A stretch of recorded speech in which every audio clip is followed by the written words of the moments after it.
Um, Hello, everyone. I hope you all are keeping well. Welcome to our International Student Recruitment Counselors Workshop 2021. My name is Seno. I'm sure most of you know me already. And the people out here, we are new faces. Joining me is my colleagues, Brett McLean, who is a senior international recruiter, and Rahul Paul. I'm sure everybody knows him. He is the manager India for CBU at MSM. Today, we're very, very thrilled to have you all with us. So like we mentioned in our invitation, this is a professional development workshop, which is mainly designed for the counselors. And this is one of our first workshop that we are conducting. You know, we do conduct a lot of training sessions and things like that. However, this workshop is fairly new for us, and we hope to continue this in the coming days as well. You know, we everybody here at MSM as well as CBU deeply acknowledge your commitment in promoting Cape Breton University. Believe me, without you guys, we would have never been such a success here in India, and particularly in India. That's what as we are hosting for India today. So thank you very much, all of you, for your effort in making CBU students recruitment as successful in India. Our agenda today is pretty simple, as we mentioned already. We are going to be touching base on how we can effectively recruit international students. I'm sure you guys are all doing your job well. However, we just wanted to, touch base on that. And also the education system of Canada and the admissions selection guidelines. So these are going to be general as well as to CBU specific as well. We also want to touch base on the Cape Breton and Nova Scotia, the benefits for international students that we have. We have lots of students already from India, and I think many of them are benefiting greatly with what the province has to offer, and in particular, what Cape Breton Island has to offer. So we wanted to touch base on that. And last but not the least, all the offerings that we have here at Cape Breton University. So those are the four major agenda that we have in today's workshop. Upon completion of this workshop, we plan to share a certificate with all of you. Along with that, along with the certificate, we also want to share some CBU goodies. We have those ready with us, something like t-shirts and small goodies that we have. So we will ensure that we channelize all of those things and make it reach to your office, which of course my colleague Rahul and Rajshekhar will be taking the initiative for that. So they will stay in touch with you all for that. The flow is pretty simple. We have a presentation that we want to run, and it will cover all the topics that I've mentioned, which Brett and Rahul will cover. And towards the end of the slides, we will have a Q&A round. So there is a section called Q&A. Please feel free to put up your questions if you have any. And we'll be more than happy to discuss those with you guys. Okay, so that's pretty much the introduction. Over to you, Brett and Rahul. Thank you very much for that, Seno. That was a very clear and succinct introduction. And thank you very much to you, Seno and Rahul, for organizing this. Thank you very much to all of the agents who are attending this afternoon. I'm delighted to be able to chat with you today about, as Seno said, a slightly different angle. While we are going to talk about, of course, the unique offerings that we have for programs, we thought it might be a little bit sensible to talk more about the very unique offerings of Cape Breton and Nova Scotia as a province, and maybe just some tips on how we can recruit going into 2022, 2023. This has obviously been a very long 18 months. I know many of you over the past 6 or 7 years, but I'm sure there are some new faces. So if we've not had the opportunity to meet in the past in person, I genuinely can't wait to get back to India and really hit the ground running. But without further ado, let's crack on. I'm not going to make this too long, hopefully about half an hour, because I don't think really anyone wants to listen to me talk about this for more than half an hour, but also so that we can allow some time for any questions or thoughts on what the market needs going out of this pandemic. So just let me share my screen here.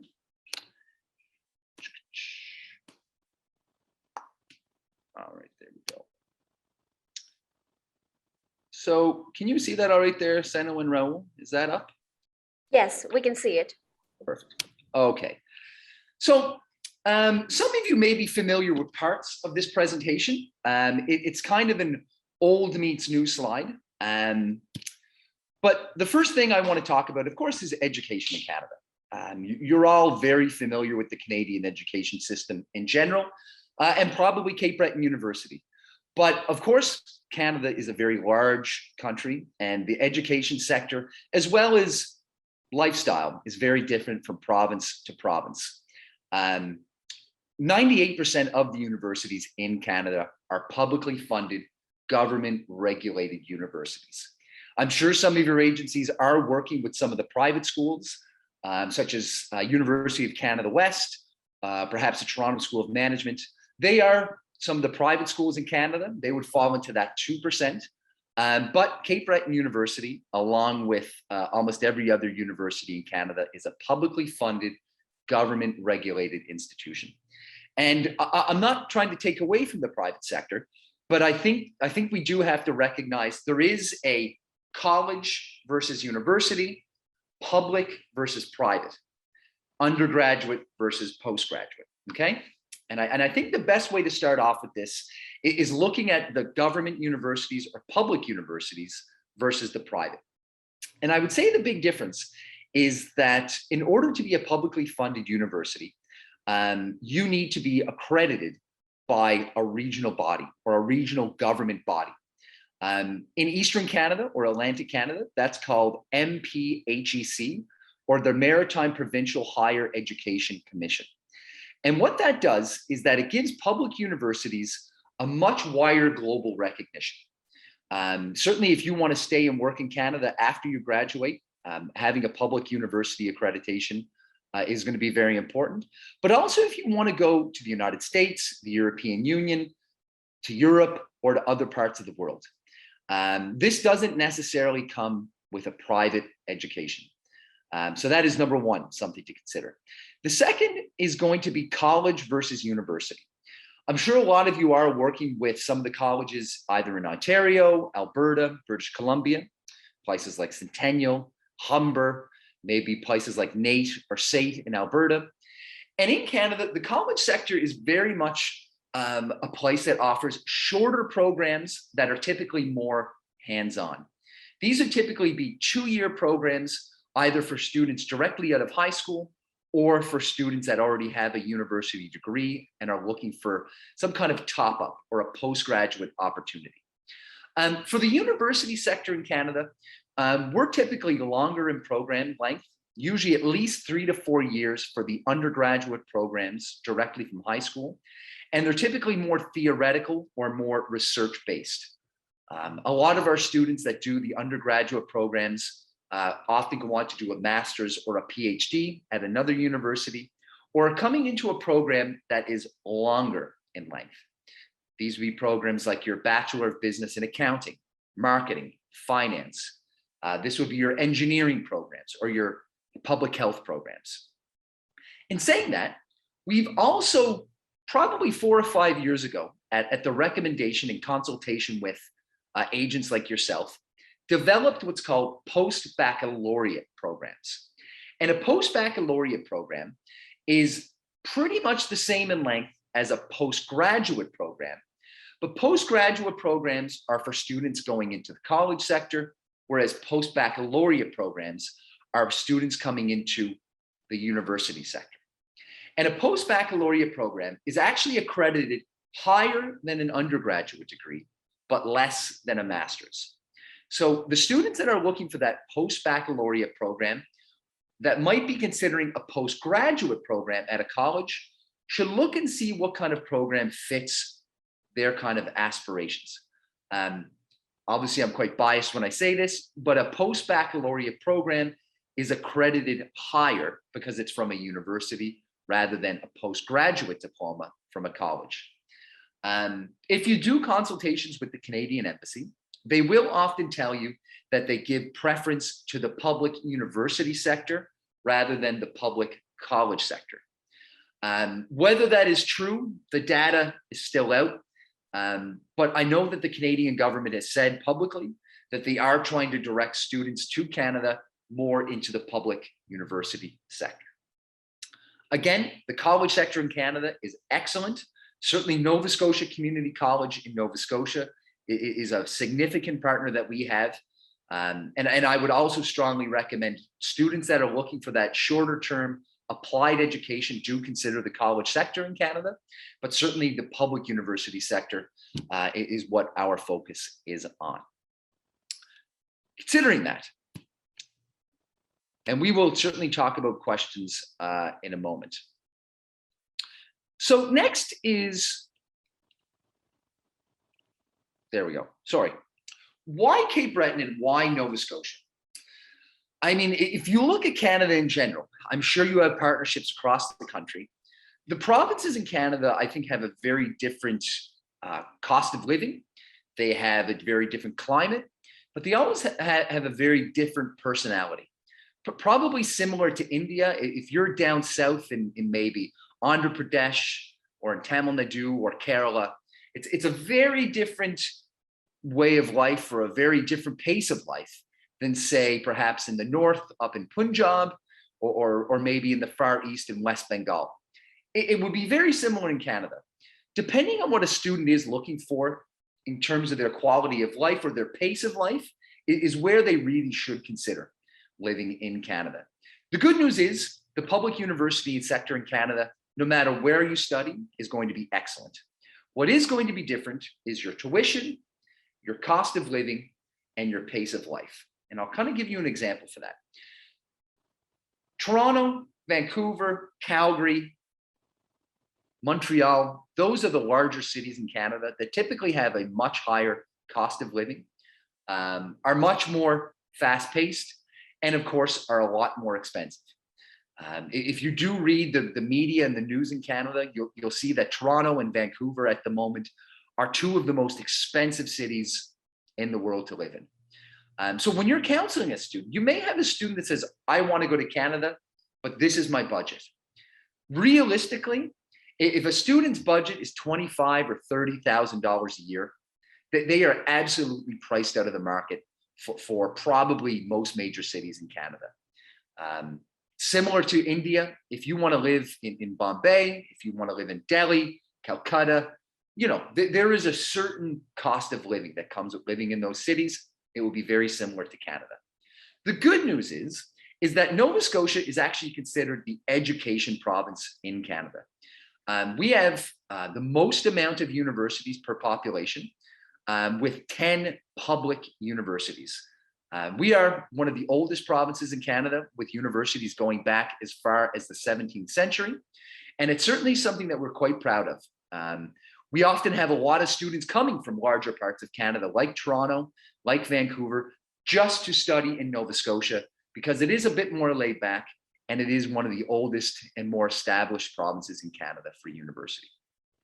Considering that, there is a large international student community here.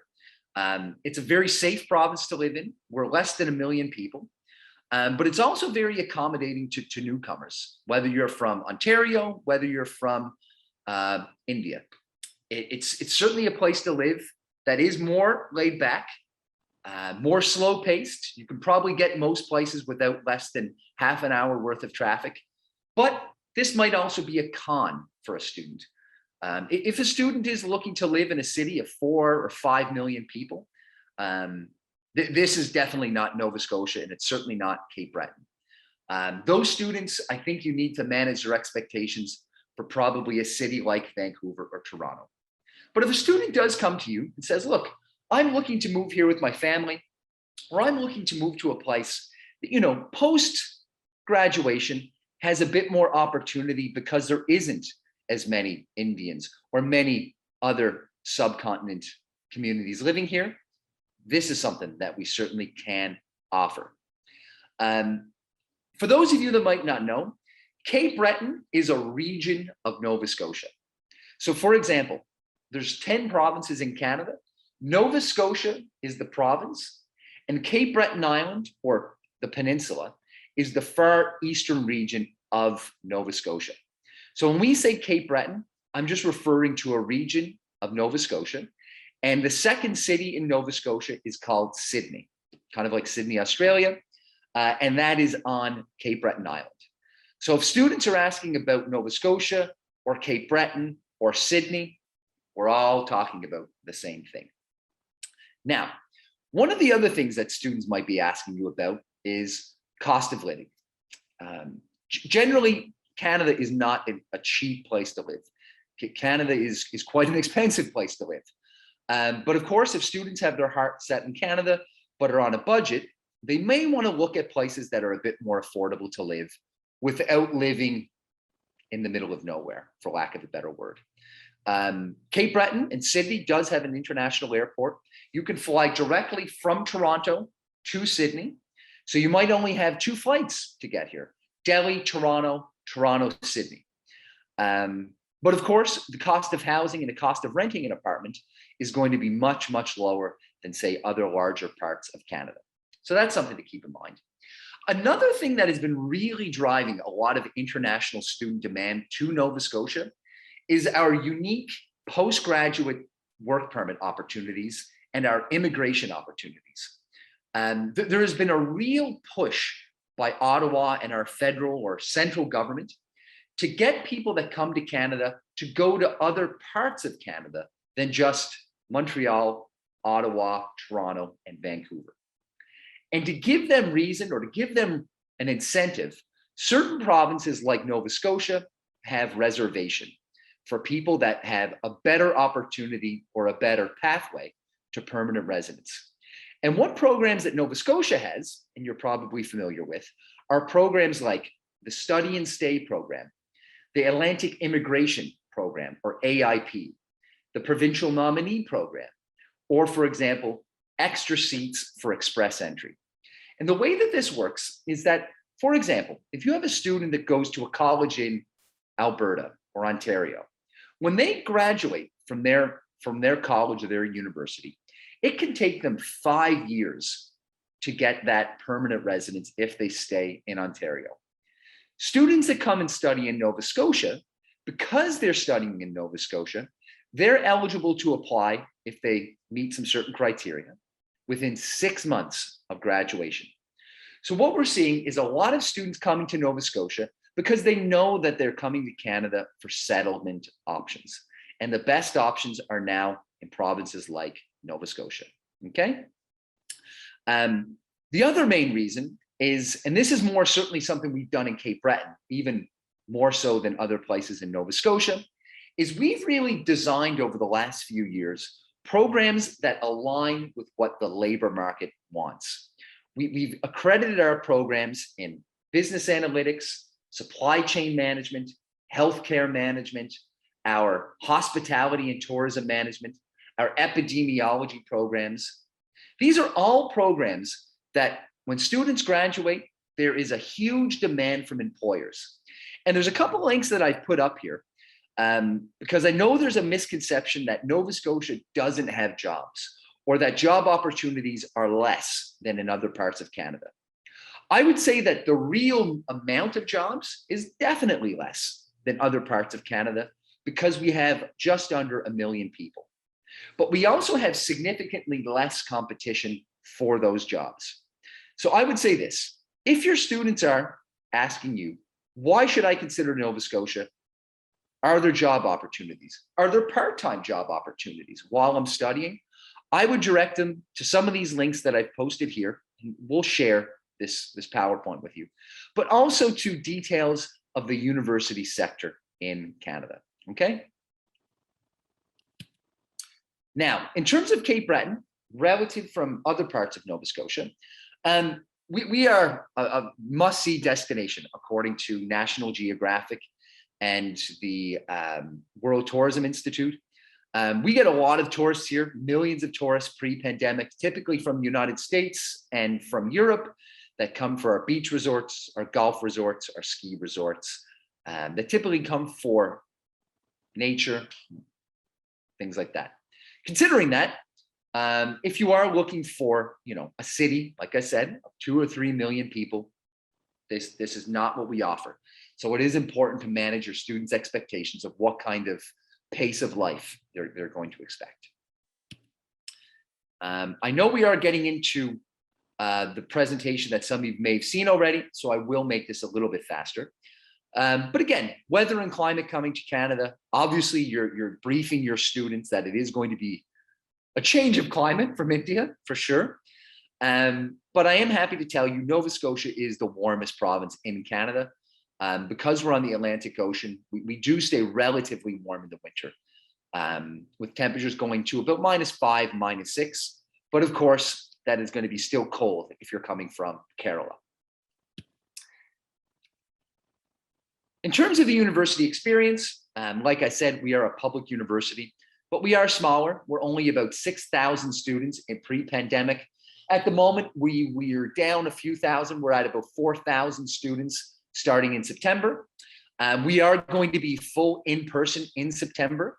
And of course, we at the moment have over 56 different nationalities registered. Students coming from India, I am happy to tell you, we have a large number of students from India returning to us in September, from many different places, not just from Punjab or Mumbai. We have students coming across from 12 different states in India. So your students will have someone at least from their community here to welcome them. But of course, a lot of other nationalities, Canadians and Americans as well. In terms of the study options, I know you're very familiar with our study options. We are really trying to push for our undergraduate programs now. I know the post-baccalaureate programs have been very popular. We've also seen a higher visa rejection rate, unfortunately, with the post-baccalaureate programs compared to undergraduate. We are going to talk about some of those issues in the Q&A, I'm sure. But of course, we do have undergraduate and postgraduate options. And this is where I think I kind of want to talk about some effective recruitment skills that I would try and pass on to you. All of you have been selected to attend this seminar today because you have been looking at our numbers and our data analytics to be strong agents and strong counselors. I know it's been a little while since I've been to India, but one thing I would really stress is that when you're talking to students and when you're counseling students, I think it's important to understand a student's priority. I'm not here to lecture you on these skills that are needed. You know the students, but it's always good to have a little bit of a refresher to kind of talk about these things that we consider important as a university. And every student is going to be different. I'm sure when a student comes into your office and sits down, some students prioritize destination first. I don't think we can count how many times we've had a student come in and say, I want Canada. Okay, what do you know about Canada? I have a friend that lives there. I'm going to only Canada. For these students, I mean, the net is cast very wide. We are a very large country. And I think it's important to figure out what their budget is, what part of Canada they might have family, what expectations they have. Because obviously these are going to be important factors. Students from India now, probably more than ever, do have family and community connections in Canada. When I first really started recruiting for Canada in India 7 years ago, no one heard about Nova Scotia or Atlantic Canada. Sanu and I have spent thousands of hours in the back of a car, whether it's in Punjab, whether it's in Maharashtra, Kerala, just trying to explain to students why Atlantic Canada is a good choice. And thankfully, there is a large community now of Indians from across different states. So there is communities from across India in Nova Scotia and Cape Breton. And what we're seeing now is a lot of students saying, I only want Cape Breton University because my cousin's there, or my best friend, or my brother, or my sister has gone there. So I think the benefits of that hard work we've all done together 5 or 6 years ago has really paid off. But there's also going to be students that say, look, my budget, $25,000, $30,000, that's the most. And that's a lot of money. Some students, if they come in and say 15 lakh tops is what I can spend for tuition, books, food, and an apartment, well, I think that really does narrow down where students can go. If 15 lakh rupee is your budget, it's going to be difficult for that student to live, you know, in a large city in Alberta, in Ontario, and in Vancouver. So this is also something I think that's important. I know a lot of Indian students are very keen to work when they're in Canada, part-time studies, not necessarily because they need the money, but because it's a great way to interject in a community, to build those contacts. And certainly, if this is something students are interested in, I would really ask you to kind of dispel those myths that smaller parts of Canada don't have jobs. At the moment, there is a labor shortage in Nova Scotia. We cannot find enough people to work part-time jobs. I provided you a link there. If students are interested in knowing more about that, this is a problem. And I know that some students will say, I didn't get a job within the first week of arriving. There's no jobs. Well, you know, it does take more than a week. So I would say first thing, understand the student's priorities. This is something when I'm counseling a student, I always try and figure out. And honestly, more times than not, once I understand a student's priorities, you know, it might not be for everyone. Every student that I chat to is not the right fit. I would actually say more students that I speak to than not are not the right fit for Nova Scotia or Cape Breton University. Maybe because of the programming, maybe it's because what the student is looking for. And certainly I would say it's okay to say no. It's okay to say to a student, look, do you know what? We have some other institutions. Let's chat about them. This is not for you. And look, I know we all have pressure to get numbers. We all have targets. We all have deadlines. But someone that works for the university, please, it's okay to say no, really. There's other reasons why students might need to go live, you know, in Brampton. There's reasons why their students might want to go to the United Kingdom. So please always keep that in mind. The other thing I think I would really stress is managing students' expectations and being straightforward. I think this kind of lines up with it's okay to say no, because we can't always say yes. Unfortunately, we do encounter every intake students that arrive on campus, and I don't want to say have been misled by their agent or their counselor, but they didn't get the most accurate information. And we don't like to see that. We don't like having students arrive on campus and be surprised. You know, we do want to make sure they are getting the most accurate information and more importantly, the correct information. I think we really need to stress to them some of the fundamentals about studying in Canada. And that's things like cost of programs, cost of living, and being crystal clear. I do know that students have very select hearing, that often they do want to hear what's in their best interest, and they will intentionally hear what they want to hear and ignore the advice that you give them. So I am fully aware of that. But I do think that we need to ensure that they do have some very clear understanding that you must be registered in 3 courses to maintain your study permit. You must be aware that you're here to study. You're not here to work as a priority. So if you have to choose between part-time work and succeeding in your studies, your academic studies must always come first. And this kind of leads into the third point of, if you fail a subject, you must take it again and you must pay for it again. For some reason, students think that, you know, if I don't pass a course, I can take it again, no extra cost. And the answer is no, very much extra cost.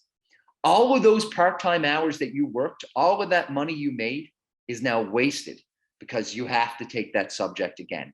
So don't sacrifice your work for studies, all right? And I guess the third thing is, and I'm sure as counselors, you all know this, but it's always good to have students reminded of this. The only person that is studying in Canada is them. It's not mom, it's not dad, it's not their best friend, and it's not you as the counselor. It is the student themselves that is coming to Canada to study. And while you can give them all of the information while you can give them all of the guidance that you're an expert in, well, we can give them all of the information in their CBU email address, pre-departure information, academic advising. At the end of the day, we need to be clear with the student. It's them that's coming to Canada to study, and they also need to do a little bit of work before they come. Go to our Facebook page and see what updates are there. Check their CBU email regularly. Do their own research. At the end of the day, we need to empower students. They need to do their own research as well. There's an expression in English, and I'm sure probably in Hindi as well. You can lead a horse to water, but you can't make it drink. And I really think we need to stress this with students and parents, okay? I know you guys have a difficult job, and I know that, you know, every student is different, and you've done a great job up until now, just looking at the student numbers, but I think it's always good to just keep these things in the back of our minds. In terms of calculating tuition, some students have ignored this for some reason, but we don't charge on a semester basis. We charge by how many subjects you take a semester. So 2 students taking the exact same program, but taking a different amount of subjects per semester, will have different tuition. Someone enrolled in 3 subjects of a BBA is going to pay less than someone paying 5 subjects in the BBA. And of course, if your program has labs or things like that, or an internship or a co-op, there are those extra fees as well. In terms of the programs, I don't really have too much to update on the programs. We can quickly go through them, but perhaps maybe we can focus a bit more on the programs at the Shannon School of Business. Our undergraduate programs for 2021, 2022 are 18,900 Canadian dollars. If they have a lab, I think it goes up to about 19,500. So it still is very competitive in price with other public universities. And I think we're priced the same as most public colleges. So nothing much has changed there. I would really stress that we are trying to grow our Bachelor of Business numbers in accounting, marketing, finance, human resource management. If you do have students that are interested in the Bachelor of Business, we would love to have them for those 4-year programs. Students for the first year do just apply for the BBA. On the application, you're not able to apply for a specific major. They can only do that once they've done their first year. So all students interested in a BBA, whether it's finance or accounting, marketing, what have you, for year 1 and on the application, it's just a BBA. We do, of course, have our very popular Bachelor of Hospitality and Tourism Management. This is the 3-year program with a required and mandatory 2 paid internships that pay. This is still very popular. We do expect our tourism industry to come back very quickly, and we actually don't have enough jobs. Sorry, we don't have enough people to fill the jobs in this industry, even now in a pandemic. So this industry is doing very well in Nova Scotia. Again, the post-baccalaureate business programs we do have, there's some very specific requirements for these programs. Again, I think you're probably all briefed on those programs, but there's nothing new that's changed here. School of Science and Technology, 4 or 5 years ago, no, 2 or 3 years ago, we had a lot of students applying for these Bachelor of Engineering Technology programs and the Bachelor of Engineering programs. Directly from high school, our numbers are about the same. We would love to get those numbers up a bit. So if you are able to, promote those to undergraduate or those 10 plus 2 graduates, that would be great. But what we have seen is a drop in our numbers for students taking these post degrees in the engineering technology programs or these advanced standing programs. And while they're still coming to Canada and actually coming to Cape Breton University, they've kind of switched to those post-baccalaureate business programs instead. In my mind, those students were looking for anything that was 2 years in length. What we noticed is that there is an increase in demand in the job market for engineering technologists. If you are able to kind of discuss the options with those students that are looking for a 2-year program, this would be great. It still is a bachelor's degree, but we do have those good increase in numbers in the visas. Our students are getting the visas for these programs. So please do keep that in mind. The arts and social sciences, nothing has changed.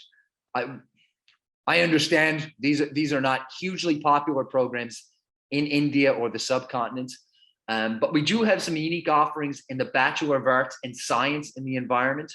It is a combined kind of Bachelor of Science, Bachelor of Arts program. So there is a lot of work in the laboratory, as well as a lot of focus on writing and communications. And I do also want to just say, in the School of Science and Technology, for those students that do want to eventually go on to maybe pharmacy, or that want to go on to graduate school in chemistry, biology, we would love to grow those Bachelor of Science numbers as well. The 4-year Bachelor of Science program, or the Bachelor of Arts and Science in the Environment, are 2 real programs I think that students can strongly benefit from. And of course, the School of Education and Health. We have our 4-year Bachelor of Health Sciences for those 10+2 students. And for the students that might already have a nursing degree, a pharmacy, some kind of physiotherapy, or some science-related degree, we have the 2-year post degree in epidemiology. We are one of only 6 schools in Canada that offer this program. Given the fact that we're in a pandemic, everybody knows what epidemiology is and the importance of prevention of disease through air, food, and water. Up until early 2020, it was always difficult to explain the difference between a Bachelor of Science or a medicine program and what epidemiology and public health is. I think because for the last 18 months, we've only heard about the role of epidemiologists in public health. This program is actually blown up. We've actually had to cap our programs at 100 students per intake. So if you do have students interested in this program, I would strongly encourage you to apply within a reasonable time frame. Okay, so considering this, I do want to hand this over to Rahul, because he is going to talk about the process to apply. I know many of you know this process, but it's always good to have just a couple of minutes to talk about that, our deadlines, and kind of our priorities and marketing of what we're doing. So without further ado, Rahul, I hand it to you. Thank you, Brett. Thank you for passing it on. So guys, we'll be talking about quickly how you can apply the application here in Cape Breton University. As you know, you need to submit all these scanned copies of the documentation, your passport, your English test result, be it IELTS, PT, or TOEFL, and your academic documentation, year 10, year 12, bachelor degree certificate, as well as individual mark sheet. And if you have appeared for a master's degree or any PG qualification, so the documentation for that is also required, and your experience documentation, if any, you have. You can apply a paper application through email, filling up application form, as well as the credit card authorization form for application fee. You can punch your application to MSM Unified for what you have already given the access. Rahul, I think I'm gonna, yeah. We're getting some messages that your voice isn't clear. Your voice is not clear. Brett, is it the same with you as well? Yeah, it's just, I think the internet connection might be a bit broken there, Rahul. It's kind of coming in and coming out. If you like, I'm happy to provide that update if you like, Sano. Yeah. I mean, Rahul, yeah. I think there's some problem because I can see in the chat like. I'll leave you to answer some of those questions in the chat, Rahul. Got to keep those fingers busy. All right. Yeah. So as Rahul was saying, just let me go back here on the here. So we have 3 intakes per year: September, January, and May. And of course, like most public universities in Canada, September and January are the 2 biggest intakes. Given the terribly slow visa processing by the embassy this year, I know a lot of students have had questions about study permits, when to start, are classes online, when can I travel? So I'm going to try and give a little bit of an update on that. I think most of you will recall that the visa section, or the visa division in the subcontinent, gave an update back in the spring that all applications submitted by May 15th or May 16th would have a visa decision by August 15th or 16th. We have obviously now passed August 15th. And while I think there still are visas coming in, the bulk of them have been processed. And I would say if your students have not received a visa yet, they need to defer until the January intake. Our classes start on September 8th, and any student that is not able to arrive in class by September 8th should defer for the January intake. We do have some online classes, but it's not for all programs, and it's more for students that are in their second or third year. This has been a catastrophe of an 18 months for students getting information from the government. It's been changing very quickly. And I know that your students are extremely keen to either start their in-person classes because they've already started online remotely and to get here in Canada. But we're seeing a light at the end of the tunnel. We're back to full person in classes in September. If they don't receive their visa for this September, it's probably coming by October or November. If you can please just manage your expectations and have them arrive for January, that is the best thing to do. The Canadian government has provided guidance that if students have started online but haven't gotten their visa in time for September, they can come in January in person if they have their visa without any penalty. It's not going to affect their postgraduate work permit. It's not going to affect anything to do with their ability to work after they graduate. So I am not an immigration consultant. This is not official advice, but it is the advice that I have seen online. Considering that, we do have the next intake coming up for January. If your students have registered for class in September, but are planning to defer or are not able to attend for September, they must deregister. And I need to make that crystal clear. If students are not deregistered by September 8th, they will be charged for those classes. And we do not want that. We have to plan the class sizes, kind of similar to when you go to a hotel or you book a hotel. If you book a hotel in advance and you don't cancel your stay, but still don't turn up, you get charged. It's the same with us. And I'm sure our president would hate for me to compare our university to a hotel, but it is the best way to understand that analogy. So please, your students have plenty of time to deregister. They must deregister by September 8th. It takes literally 2 seconds, but if they don't, they will be charged for the classes, and we don't want that to happen, okay? We are assisting our students with the Study Safe Travel Corridor. They are a private company that's helped them get all of their quarantine if it's needed. Looking at the dates, most of them probably have traveled by now. I know the embassy has asked for some students to provide an updated enrollment letter, or airlines have asked for that. We have been providing that. We just need students to have a clear balance on their account. And of course, if students are deferring, there is a deferral letter that Raul or Seno or the team in India can provide to you. It's a very simple process that we just have you fill out and let us know that you'll be coming in January. Now, saying that, the next intake, of course, is January, and that intake is going to be closing on October 15th.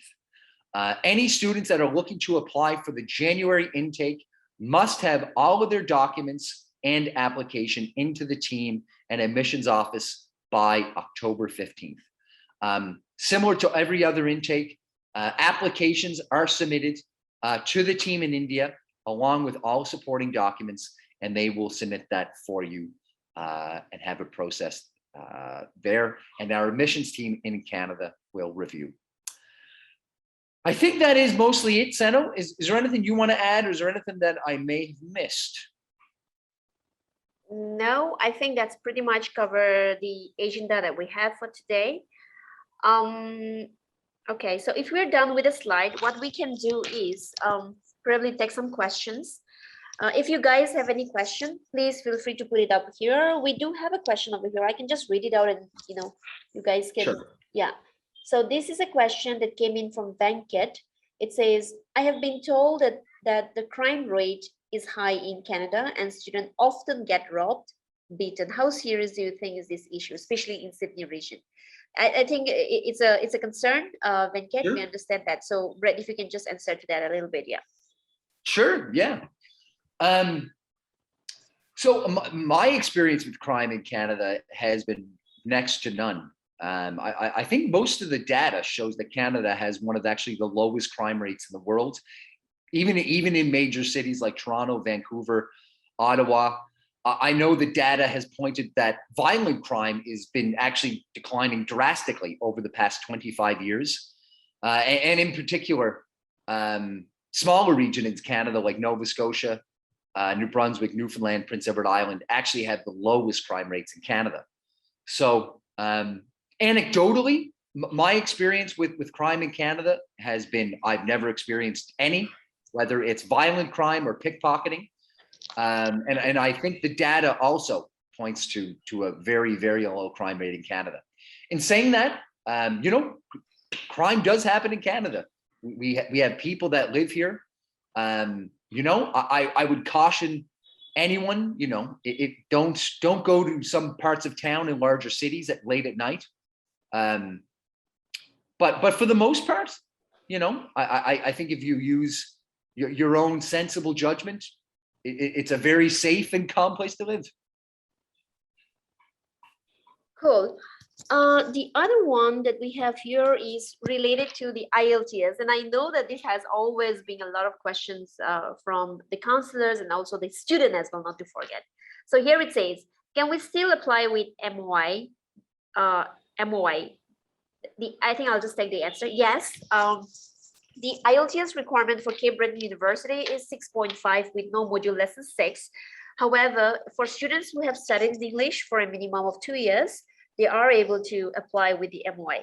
Having said that, in the past couple of weeks, Brett and I have been discussing the visa refusal rate is something that we have, you know, has been a concern for us. And what we highly recommend each one of the student or each one of you would be to apply with, you know, to apply under the SDS. So have the IELTS score for your visa.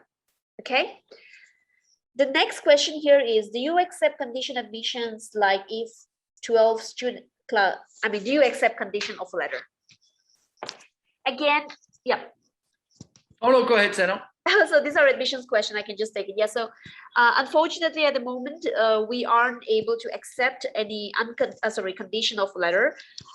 But like the way I think I mentioned in some of the sessions as well, I do understand that there are a lot of competition in the market for, you know, within students as well. So you have this student and you really want them to apply to CBU. However, probably you are waiting for the IELTS score, or maybe you are waiting for the grade 12 exam. What do, right? You don't want the student to go away to some other school. Feel free to send us those applications. We will be able to accept those applications and submit the application, but we will not be able to give a decision. So what that gives you is, that gives you an opportunity to tell your students saying that your application is kind of like submitted, but decision pending based on the you know, the result that is pending. Okay, so that's one way we have been telling some counselors, and probably that's something I would like to tell you all here. Okay. Another question, it says, will the university be providing a travel or enrollment letter to students to travel for September 2021, as students are asking for these documents on the port of entry? So the enrollment letter, so this is actually something that Languages Canada and the Colleges Canada have issued official advice on. The CBSA, or the Canadian Border Security Agency, if you're arriving with a valid study permit and your proof of your course registration, they are letting students in. There seems to be a lot of rumors around this. But the answer is yes, we are providing enrollment letters to students that do request it. The more problems have arisen from students arriving too early. So I know airlines were asking students, particularly Ethiopian Airlines, were asking students for these enrollment letters because they didn't want to be fined for letting students arrive early, because that's the way it works with airlines. But I know the Canadian government has really communicated with some airlines, particularly Ethiopian, to explain, look, if students have a valid study permit and have class registration, they are able to travel. So we are providing enrollment letters, but we don't expect too many more problems with students arriving. In saying that, students do need to have their quarantine plan, and they need to follow all quarantine rules around vaccination and things like that. But the enrollment letter is being provided to those that do ask it, yes. Cool. I do see some questions on scholarship. Please provide us information on scholarship, or does CBU provide scholarship on academically good, like people who are with good academic backgrounds? Yeah.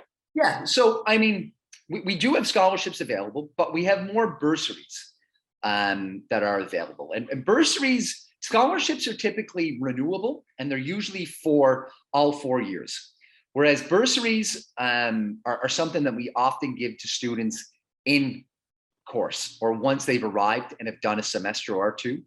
They range anywhere between 500 and 2,500 Canadian dollars. And those are often given after a student has arrived and has completed a semester or two and have shown that they can do academically well. So the answer is yes, but it's often not until they arrive. There are students that are eligible to apply directly from high school with their 10+2 grades, and all scholarships can be applied for after a student has been accepted, and details of those are on the website. I'll be honest though, it's not very, we don't have a huge amount of scholarship available given our competitive tuition price. Schools that typically charge a lot more in tuition also provide a lot more in scholarship, but of course the problem is, all of that scholarship is used to pay off the higher tuition.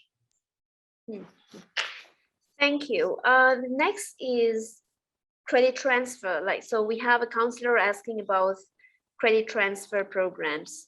I think we already have a lot of programs, pre-designed credit transfer program. For example, the BET post degree that we have, as well as the public health as well. But Brett, would you like to add a little bit more onto those, the credit transfer programs we have? So there's credit transfers for programs with advanced standing, that's automatic. So if you do the post degree in the Bachelor of Engineering Technology, or if you do the advanced standing post degree in public health, the transfer is automatic. What we're looking for is that you have an engineering degree or some sort of science related degree. So those instances where it's actually a post degree or an advanced standing on the offer letter, you do not need to apply for the credit of transfer assessment. If it's a program like the BBA, or maybe the Hospitality and Tourism Management, where you've started a university degree in India, but you've not completed it, or maybe you've completed some kind of a hospitality and tourism management qualification, but you're applying for a higher qualification, what you need to do is apply for the program, get accepted, and then apply for that credit of transfer assessment. And we'll look at those individual course subjects and curriculum that you have to send in. But for the majority of our Indian students that are applying for the Bachelor of Engineering Technology, post-degree advanced standing, or public health, it's automatic. I apologize. I got to grab my charger. My computer's going to die in a second. 1 second. Okay, some of the other questions that we have is, I think I saw Rahul responding to this, but is the change of agent possible? I'm going to be honest with you and super honest over here. We do work with a good pool of agencies here in India. And we receive a lot of requests from our agents, counselors, as well as students themselves wanting to, hop and skip from one agency to the other agency. And this has been an internal discussion quite a lot here with the team as well. We do not encourage the change of agency at any cost. This is not because we don't want to, we don't want to entertain your requests or things like that. It is just purely because we want to give, the credit to the person who have kind of like pitched the program to the student and then who have brought in those applications to us. Okay, there are circumstances where I have come across where a student is unable to continue with his first agent because of serious issues. For example, the location of the student and the agency's office is like far away and they're unable to connect. It does create a problem, right? When you have to file a visa, you're not able to see the student, sit with him and cross-verify the documents. So in such circumstances, we have accepted, but believe me, 99.9%, I don't know how to put it, but we don't, and we will not accept the change of agency. However, what we will do is we will be able to appoint agency. By which I mean, say you have a student who has already submitted on the on the portal by himself or has an application without an agency attached to it, and because you are one of our authorized agent and you want to help and support that agent and bring that agent under your agency account, we will be more than happy to put that student under you. Believe me when I say that, there are times when some counselors or agents will come to me and say that, hey, Seno, we want to appoint this agents, the student wants to appoint this agency. But when we look through our data, we then see that no, the student is already with some agent. Probably the student just forgot that he has submitted his application through somebody else, right? And probably that counselor in that office has already worked a lot on that application. So we will be able to give you those kind of clarity when it comes to the agency change or change of agency or whatever term we use. Okay, so it's not possible. We will not accept except for serious cases. Let me put it that way. Okay, so I hope that answered your question. Next it is from Ritika. It says, what is the difference between post-baccalaureate and post-degree? Excellent question. So, I was waiting for this question. So, a post-degree or an advanced standing, as it will say on the offer letter, is something where the university recognizes someone applying has already completed their undergraduate degree in, say, engineering. So say, for example, someone in India has done a 4-year degree in electrical engineering, and they decide that they want to apply for the Bachelor of Engineering Technology. We will recognize, or our faculty, our professors recognize, this person is already an engineer, but they're looking to get a different type of engineering qualification, an applied engineering program, say electronics, controls, and instrumentation. Because they're already an engineer in India, we don't think they need, or we know they don't need to start in year 1. They've already done the basics of engineering, those things that they've done over their 4 years in India. So what we've done is we've recognized their Indian qualification as an engineer, and we're going to actually put them in either year 2 or year 3 of that program. So they don't need to start from the very beginning. So a post-degree refers to someone after they've already done their degree. They're coming to Canada and they're going to start in the middle of our engineering technology program. When they graduate from that program, they're still going to have an undergraduate or a bachelor's degree as their qualification. And a lot of students will ask, I've already done a degree in India. Why would I do a second degree in Canada, a second bachelor's degree? And the answer is, you've done a Bachelor of Engineering degree.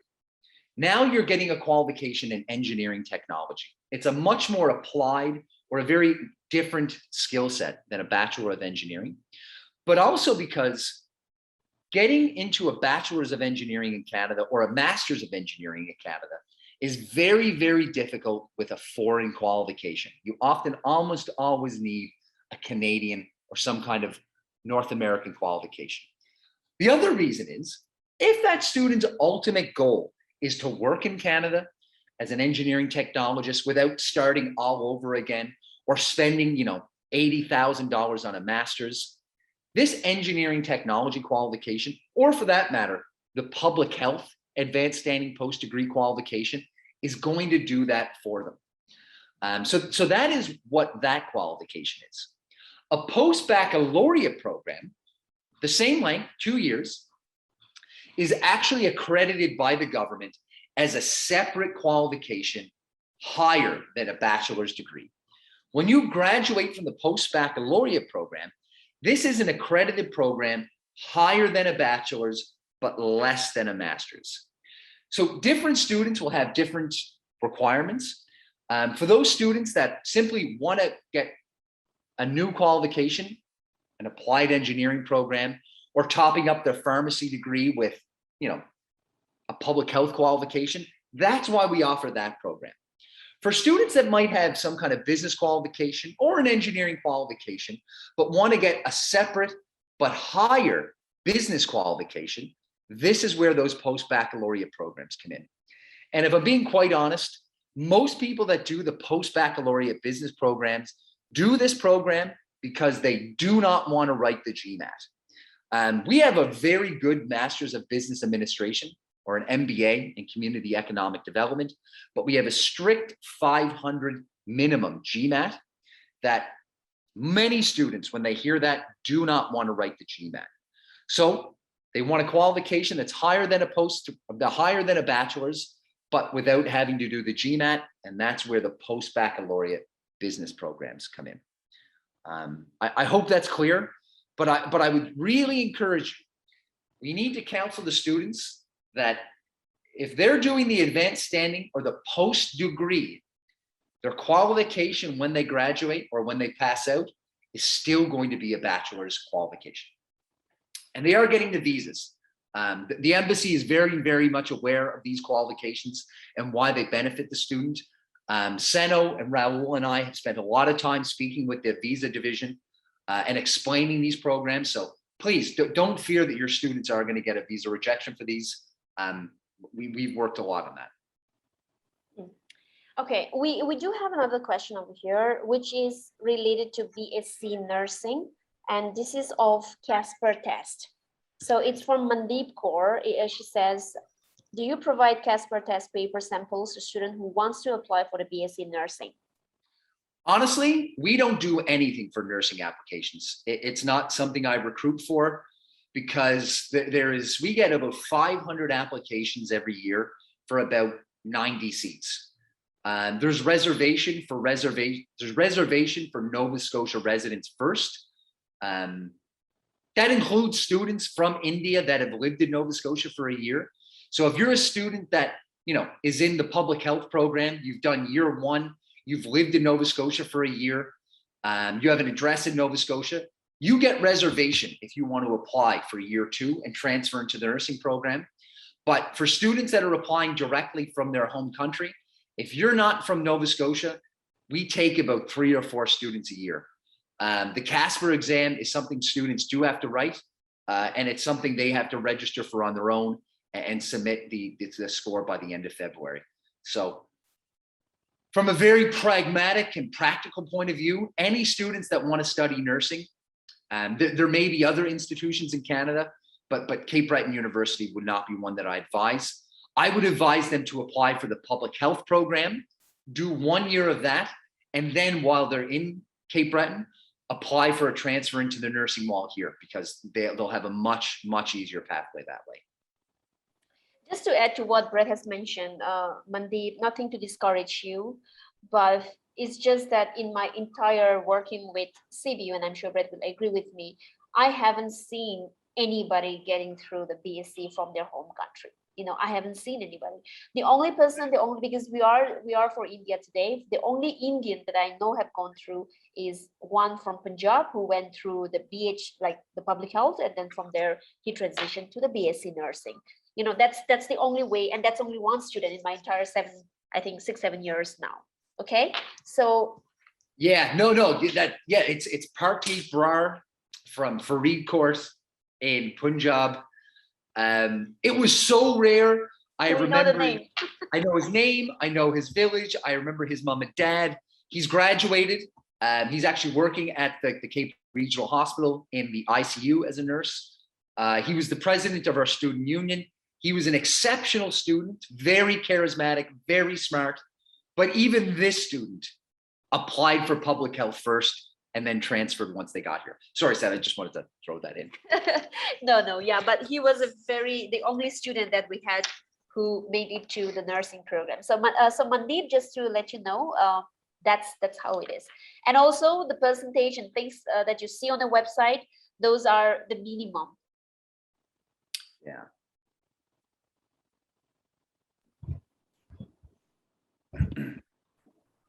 This is some network problem, I guess, at her side. Oh, yeah. No problem. We can move it. We have the other question. There are a lot of people, they want to know about the accommodation. How's the coast on-campus accommodation we can experience, and as well as the off-campus one, if we can give a glimpse about it. Sure. Yeah, so I mean, students obviously are going to need a place to live. I would strongly encourage all students for at least the first semester, stay on campus. You're going to be tired when you get off the plane. You're not going to be familiar with the city. It's always nice to have a place ready for you when you get off the plane. It includes all your bills like heat, lights, electricity, internet. The only bill you have is your food. And you can either take a meal plan, which we accommodate for vegetarians, for Muslims. We don't have a Jain diet. So if you are a Jain, you may need to book accommodation that has a kitchen so you can cook for yourself specifically. But I would strongly encourage all students to stay on campus for the first semester. And we do give priority to all new students and try and guarantee them a space.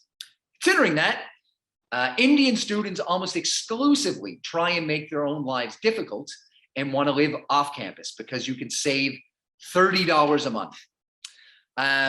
If you decide you want to live off campus, we have an off-campus housing section on the website with landlords that post. But I would say this, housing is getting more competitive off campus. One landlord might allow you to have a contract for month to month. Another landlord may require you to have a contract for 12 months. One landlord might allow you to pay month to month. Another landlord might require you to pay first and last month's rent plus a security deposit. So it is going to depend. We generally tell students the cost of living is about $12,000 a year. That's for your accommodation and food, books, that stuff. This is going to depend on every student though. If you're someone that likes to eat out at a restaurant 4 nights a week, your cost of living is going to go up. But generally, $12,000 is usually what it costs, but it depends on what kind of accommodation you want, what kind of lifestyle you want. There are students that spend $30,000 a year on their cost of living because they want to go out and buy a nice car, they want to live in the city center, and they want to have delivery every night. So we generally tell people $12,000 a year. The government requires a minimum of $10,000 in your GIC. I find it difficult to believe that you can live on $10,000 a year in Canada. I know some students can, but I would say minimum $12,000 to start. Okay, and we will answer this question and then we'll probably wind up because the time is up. This is a question from Jit Narayan. He says that the application processing time is very high. How to reduce that for offer letter? We are getting offer within 6 weeks. Okay, let me take this question because I do work on this turnaround time quite a lot for the Indian applications. Just before you start though, Sana, if I could just clarify, by the way, all admissions are done in Canada. So it's done, our team in India, whether it's Rahul, whether it's Rajshekhar, whether it's Dishant, whether it's Seno, whoever it is, we collect the documents in India and process the applications in Canada. So I'll let Seno continue on with this, but all applications are done by the Canadian team, which do work at a much slower pace than our Indian colleagues. Sorry. Yeah, so what I wanted to tell. Well, I don't know if Seno will be giving that update. So while Seno kind of deals with her internet problems, yes, I understand the processing time has increased.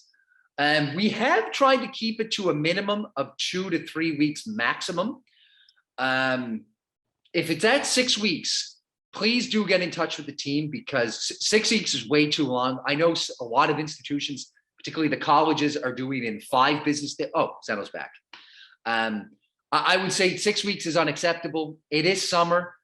I know people are on holiday. We also have a very strong union with our admissions team in Canada. But yes, I would say this is our fault in Canada, but 6 weeks is too long. If you could maybe send those off to Raul with a highlight of who's taking 6 weeks, I will do my best to get that out before the end of this week. Sorry, Sam. So initially when we started off our operation in India, there has been some delays, and I would agree. And some of you who are here today, you will know it. However, I think we came to a very beautiful turnaround time of 15 working days, which went very well. But now, as Brett has mentioned, during the summer, there has been probably a shortage of staff, and people were on holidays. So I can see the list a little higher at the moment. So that could be one of those lists, just to let you know. The other thing that I really try to explain to people over email is also that when we say 15 working days, we are talking about full application, like not documents pending, transcripts are missing. Those are not counted as delayed in offer letter. Okay. So if you have sent an application, say, and you have not submitted the degree completion, or maybe you have not submitted an IELTS score or an MOI, that will not come under our pending list. Okay, so you might want to keep that in mind as well.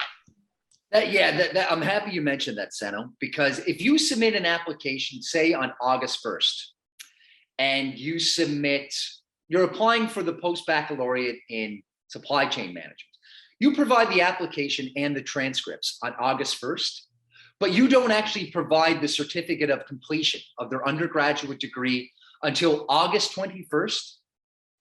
Well, we don't consider that application complete until August 21st, and that's when it starts. Considering that, I know there are applications that, even though they have been complete, they are taking longer than 2 weeks. Another reason for this, and this is more of a staffing issue, is that because there's been such a spike in demand for enrollment letters, admissions are trying to send out enrollment letters, process applications, as well as answer the international admissions email. Up until recently, there's also been a ton of emails about agent change, which has completely blown up.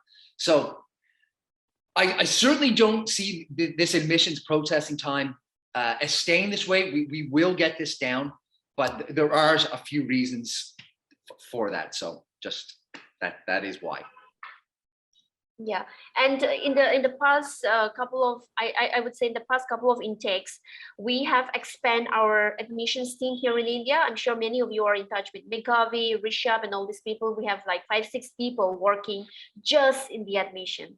Rahul, me, Rajshekhar, the people that you see in the market are the market people, right? So we're trying our very best to bring down this turnaround time. If not bring down, at least stick in that 15 working days, and that's what we are looking forward to. But there are bits and pieces that probably you made, like the way we mentioned. Keep those things in mind. If there's a pending document, kindly, consider those as well, and not count them as pending offer letters. Okay, cool. With that, we come to the end of our session. Yeah, Rahul, Raj, do you guys have anything in the last moment? Any last thing that you want to tell all of the participants here today? Yeah, I just want to say that thank you very much for the support we have been getting from all of you, and would be expecting the same way it is already been. Yeah.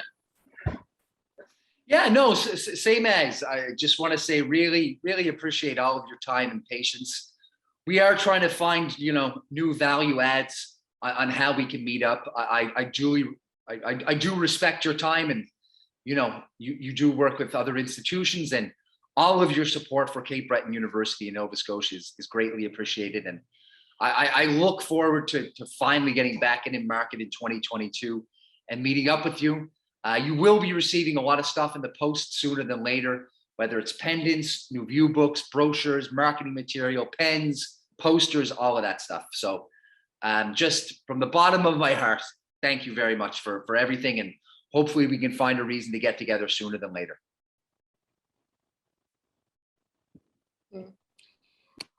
So like the way we mentioned earlier, you guys are some of the handpicked best performing agents and counselors that we have in the country today. We really want to thank you for the support once again that you have shown towards CBU's recruitment efforts here in India. And like I mentioned earlier in the beginning, we hope to continue to bring some value addition into your professional development and see how we can contribute more. Okay, do let us know if you have any questions and queries. The team is always there, you know all of them. So stay in touch with us. Yeah, that is it from our end. Yes, bye bye.